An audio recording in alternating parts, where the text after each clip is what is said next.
করতে হবে না বাবা, মেশিনের অ্যাড দিচ্ছে।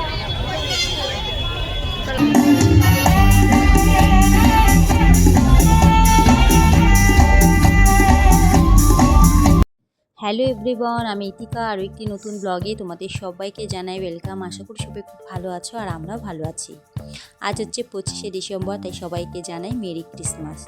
সন্ধ্যাবেলায় আমরা চারজনে রেডি সেডি হয়ে বেরিয়ে পড়েছি। আজকে ক্রিসমাস, আর একটু ঘুরতে না বেরোলে তো হয় না, তো সেই মতনই আমরা বেরিয়ে পড়েছি। আজকে এসেছি আমরা লেক টাউনে, কারণ আমাদের লেক টাউনের এখানে কিন্তু বেশ বড় সড়ো একটা মেলা বসে।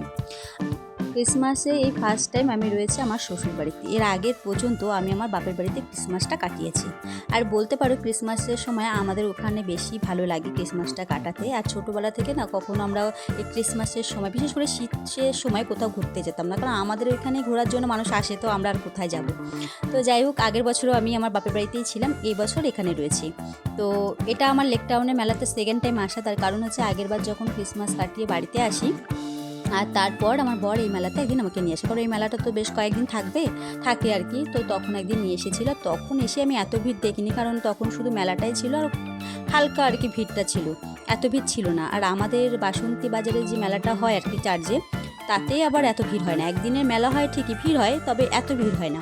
আমি তো এসে মনে হলো কি দুর্গাপুজোর সেই শ্রীভূমির প্যান্ডেলের যে লাইন হয় সেরকম মনে হচ্ছিলো যে ভিড়ে আবার পড়ে গেছি। মানে নিচে কার কোথায় পা রয়েছে, কে কোথায় রয়েছে দেখতে পাচ্ছি না, শুধু উপরের দিকে মুখ করে সামনের দিকে এগিয়ে চলেছি।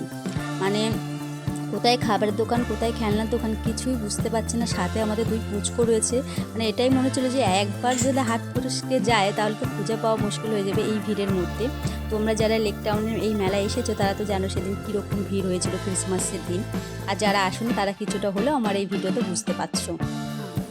আর এই ভিড়ের মাঝে মাঝে যখন এই লাইটিংগুলো দেখছিলাম, বিভিন্ন ধরনের ব্যান্ড, তারপরে বেলুনস দেখছিলাম, বেশ ভালোই লাগছিলো। কারণ মেলাতে এসে একটু খেলা না খেলে তো মেলা সেই আনন্দটা হয় না, মজাটা আসে না।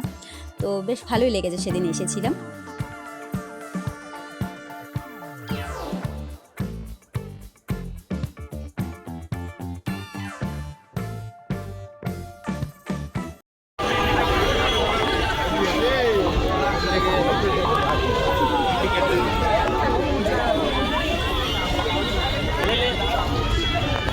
এত ভিড়ের মধ্যে হাঁটতে হাঁটতে চোখে পড়লো রাস্তার পাশ দিয়ে বসেছে এই দোকানগুলো, যেখানে খুব কিউট কিউট কিছু জিনিস বিক্রি হচ্ছে। এই দোকানটাতে রয়েছে খুব কিউট কিউট কিছু জুতোর কালেকশান।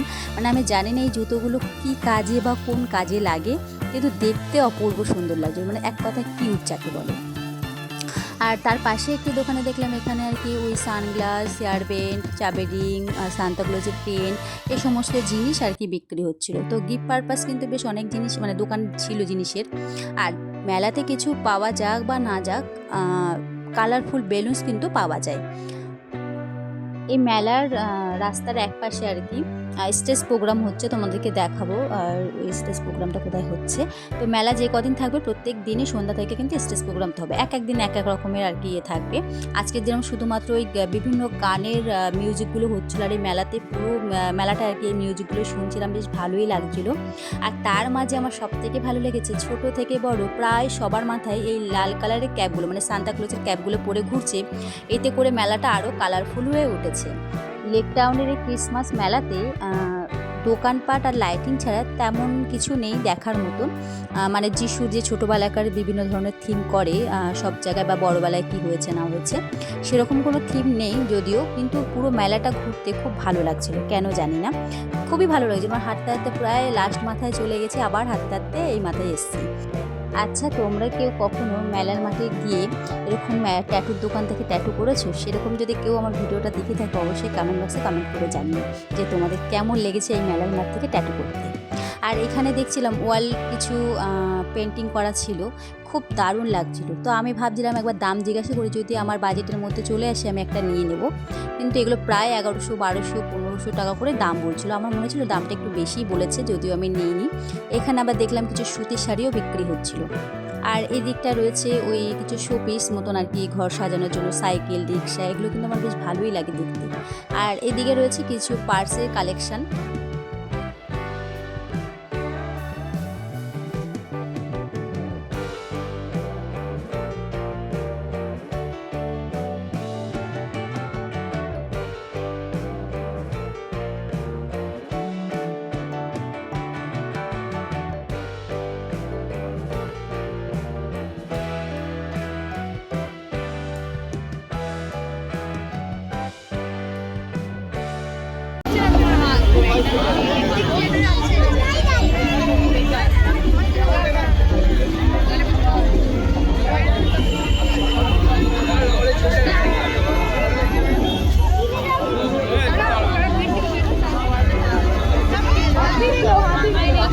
মেলায় ঘুরতে ঘুরতে আমাদের চারজনেরই পেয়ে গেছে হালকা ফালকা খিদে। তো কি খাওয়া যায় দেখলাম এখানে গরম গরম ঘুগনি বিক্রি হচ্ছে। তো প্রথমে ভয়ে ভয়ে 1 প্লেট আমরা ঘুগনি নিয়েছিলাম যে কেমন কি হয়। তো দেখলাম ঘুগনিটা খুবই ভালো বানিয়েছে আর ফ্রেশ ছিল, যার কারণে পরে আমরা চারজনে 4 প্লেট নিয়ে নিয়েছি। মেলায় আসার পর থেকে আমার মেয়ে লাগিয়েছে যে সান্তাক্লজের সেই বড় মূর্তিটা কোথায়, কারণ আগেরবারও সেম এই মূর্তিটা করেছিল। তো ফাইনালি তার দেখা পেয়ে গেছি, কিন্তু এবার আর ছবি তোলার কোনো সুযোগ পাইনি, প্রচুর ভিড় ছিল আর আমারও আর সাহস হলো না যে মেয়েকে নিয়ে ওখানে গিয়ে একটা ছবি তুলে নিয়ে আসি। যাই হোক, এখান থেকে আমরা চলে এসেছি এই দোকানটাতে। বিভিন্ন ধরনের কি দিচ্ছিল বুঝতে পারছি না, ডালের বড়ি বা বিভিন্ন ধরনের পাস্তার শেপ দিচ্ছিল। আর এগুলো তো প্রায় মেলায় গেলে দেখা যায়, জানেন এটা কতটা কাজে আসে।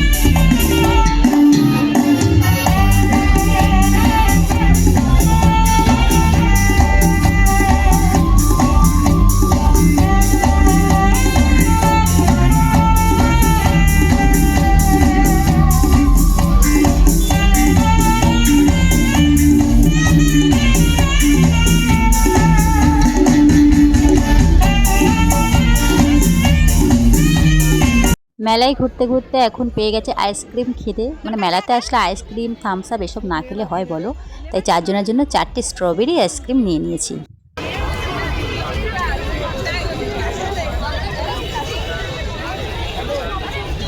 আজকের পুরো মেলাটা খুব দারুণ দারুণ ঘুরলাম। তোমরা আমার ভিডিওর মাধ্যমে পুরো মেলাটা কেমন ঘুরেছো অবশ্যই কমেন্ট বক্সে কমেন্ট করে জানিও।